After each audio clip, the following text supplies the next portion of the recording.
যে দেশের মানুষে কবরতুন উড়িয়ে ভোট দেয়, যে দেশের মরা মানুষে পর্যন্ত ভোট দেয়, হে দেশের মানুষের বলে ভিয়েতনাম অটো রিয়েট দিয়ে হারাই দিব।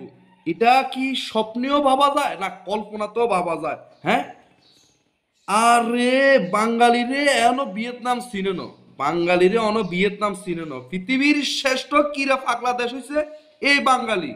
বাঙালির আবেগে বিবেগে রক্তে মিশি আছে ফুটবল ক্রিকেট। বাঙালির আবেগের বৃত্তে ঢুকিয়েছে। সে বাঙালিরে বলে আমনের অটো রিয়েট আনি চুরি করি আনি হেগুনে বোর্ডে আঙ্গুরে হারাই দিব। এটা কোনোদিনও কল্পনা হয় না। ইতিমধ্যে আমরা ভিয়েতনামের হারাই দিছি।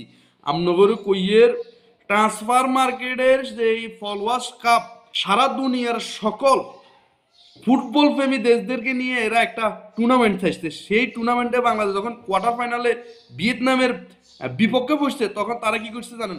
অটো রিয়েট লাগাই লাগাই বাংলাদেশে হারাই দিব। কিন্তু বাঙালি যখন এটা টের হয়ে গেছে, তখন উড়া দুরা খালি মায়ের লাভ রিয়েট লাভ রিয়েট লাভ রিয়েট। অবশেষে বাঙালি সেই ভিয়েতনামের হারাই দিই অনগা সেমিফাইনালে আমের টিনোশিয়ার বিপক্ষে পৌঁছতে। সবাই ট্রান্সফার মার্কেটের সেই ফেসবুক পেজে ঢুকি হেনে যায় খালি লাভ রিয়েট মারেন। টিনোশিয়ারও আমরা উড়াই দিমু, টিনোশিয়ারও উড়াই দিমু। টিনোশিয়া যখন বুঝে আমরা এমন এক জাতি, যে জাতি মরি যাইলে কবরস্থান তুন উড়িয়ে আমরা ভোট দিই, সেটা এই টিনোশিয়ারে বুঝে দিতে হইব।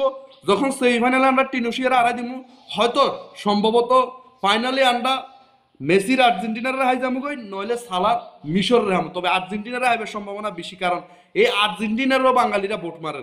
হ্যাঁ, যখন আমরা ফাইনালে আর্জেন্টিনারা পাই যাবো, তখন আমরা আমরা নিজের দেশের ভোট মারি, আমরা চ্যাম্পিয়ন হয়ে যাবো। কারণ অনলাইন দুনিয়াতে মাঠে আমরা কিছু না করতে হইলেও কিন্তু আমরা অনলাইন দুনিয়াতে খাড়ে আমরা দুনিয়াদারি কাফালাইতে পারি। এটা বুঝে দিতে হইব। সবাই ট্রান্সফার মার্কেটের সেই ফেসবুক পেজে ঢুকে ঘুরে ঘুরে খালি ভোট মারেন, লাভ রিয়েট মারেন, বাঙালি বাঙালি। কারণ এখন এটা বাংলাদেশের ইমেজের ব্যাপার স্যাপার হয়ে গেছে।